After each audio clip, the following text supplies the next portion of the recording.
What's up, guys? Welcome back to the channel.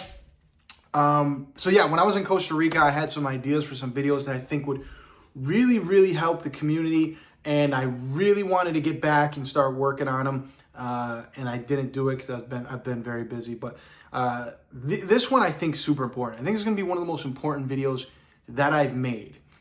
This is geared more towards the people out there who still have doubts, the people who are maybe just trying to get on the journey, but you're like scared to get on the journey, or those of you who are kind of on the journey and you're still having doubts.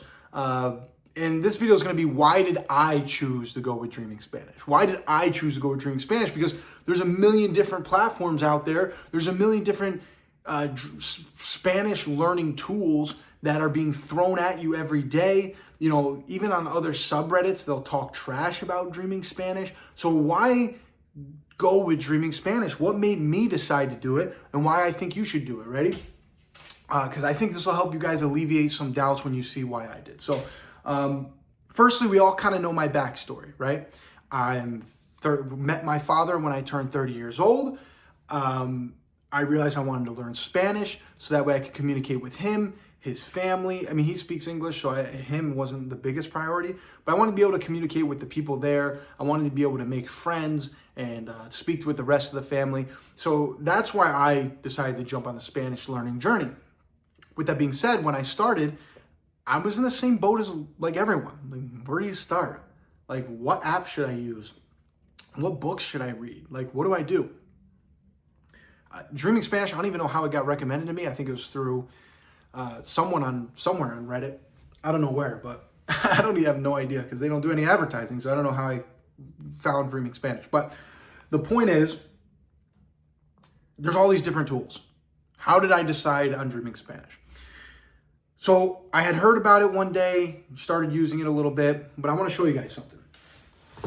This is my logs from when I started Dreaming Spanish. Now, a lot of you guys will hear me say, I started using Dreaming Spanish 2 years ago.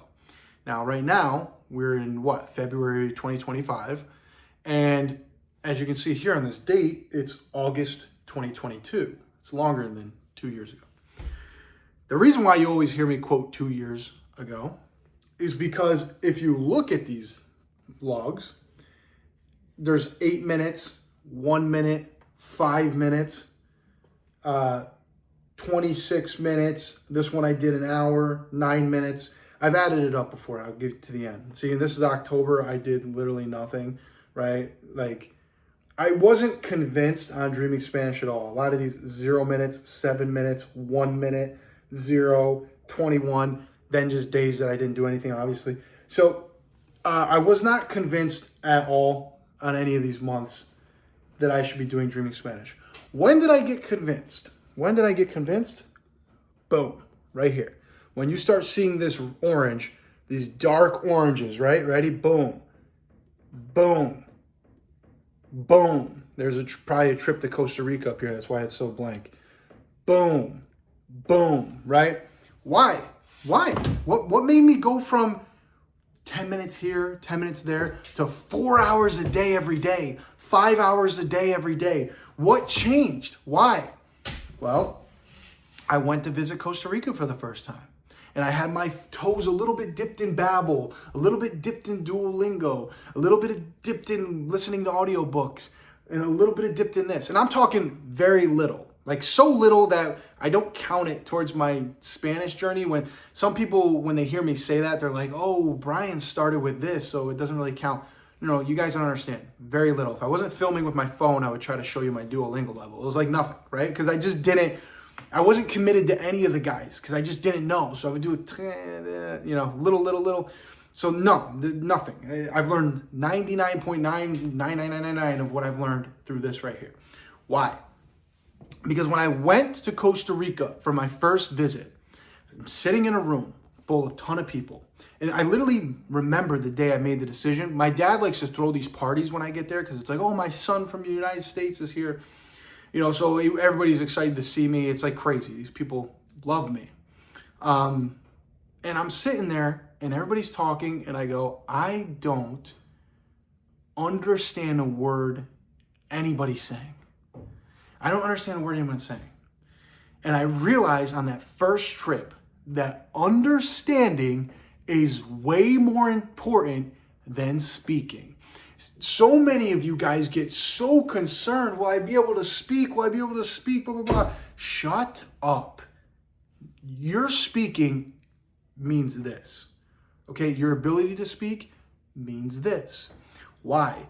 Because by the time you're able to understand at a level that's enjoyable in the country you're planning on going to, you'll be able to get your point across with your words through Dreaming Spanish. Your ability to comprehend what's being said will be better than your ability to speak. Why? Because the method that we're using involves taking in a lot, listening, understanding. So you're going to understand better. But you're going to realize if you went to a Spanish-speaking country right now, you would have the same exact revelation that I had. That, oh, I learned, where's the bathroom? Well, guess what? I said, where's the bathroom? And he responded to me, and I have no clue what he just said. Nothing. Gone. And you're going to be terrified to speak. You're not going to want to speak ever again. Because you're going to go, I didn't understand a goddamn word he said. How the hell? It's so scary. It's so uncomfortable to try to speak and get nothing back. So you're going to learn very quickly that understanding is number one. That's what I learned. And that's why you see the change where I said, oh, okay, I'm going to come back and do 4 hours a day. I'm going to believe in Dreaming Spanish. And at the time, so you guys have it easy. Right? You guys have it very easy. You have me. You have plenty of other people who have put their updates out there. Now, every day in the Dreaming Spanish sub, there's updates. Go look back to when I started, okay? Go look. I have a post on my profile. If you go all the way back on my profile, you'll see a post where I asked the community. I said, guys, how do we know this works? Are there any testimonials anywhere? Are there any testimonials? And the people in the Dreaming Spanish subreddit were like, well, if you go to like the language learning subreddit and you Google comprehensible input and put like 300 hours, you'll see people who put testimonials. There weren't any in the Dreaming Spanish subreddit. There was nothing. I was like going in blind. I just trusted Pablo for some reason. That's why I always joke around that he's the cult leader. That's why I kind of started, well, we all kind of started that, right? But that's why I've always like loved that joke that he's the cult leader, is because that's how I felt. I was like, I'm just going to trust this dude. I don't know why. I like him. I like the way Pablo talks. I like everything about him. I'm just going to trust him. And I did. And I trusted some of the guys that came before me. That's why I've always said give props to the people before me, because there was a few people who, you know, did the journey fast before I did. There were some. And even though they didn't document it as well, they were there to support me when I started. And that's why I decided to document my journey. But yeah, so the point of this video is my reason for starting Dreaming Spanish, even though I had none of the testimonials that you guys can go on the Dreaming Spanish subreddit right now, and you'll just see, boom, someone's posting some update today. Someone's posting an update tomorrow. There's a new update every day, okay? When I started, zero updates. But why did I believe in Dreaming Spanish? Because I realized listening and understanding, being able to hear what's being said, is just the most important thing that you're going to need to be able to do when you're in a Spanish-speaking country. I mean, it's just what you need to be able to do. So that's why I jumped with Dreaming Spanish. And that's why if you're having doubts, just look at the other testimonials, understand that it's going to work, okay? It's going to work. You're absolutely going to get, because if not for one thing, if you have doubts about being able to talk, I don't know. I mean, maybe when you watch me, you go, he's not good enough at speaking. I want to be even better than him. That's fine. But I can tell you one thing. From the Dreaming Spanish method is going to be the best method in terms of learning the thing that's most important. Understanding, hearing. That's number one. More important than speaking. Okay, so that's why I jumped in with Dreaming Spanish, and I hope that helps some of you guys out there who are a little more nervous to jump in. But yeah, just we got to learn to understand. So shout out to all you guys. Hope this video helps some of you guys. I don't know. Every time I get done filming these, I feel like I've been just rambling, and I don't know if I've been making sense. By the end of every video, no matter how much I try to be like, yo, stay on point, by the end, I'm like, I don't even know what the fuck I said. So have a good one, guys. Keep getting that input, keep rocking and rolling, and see you guys again later.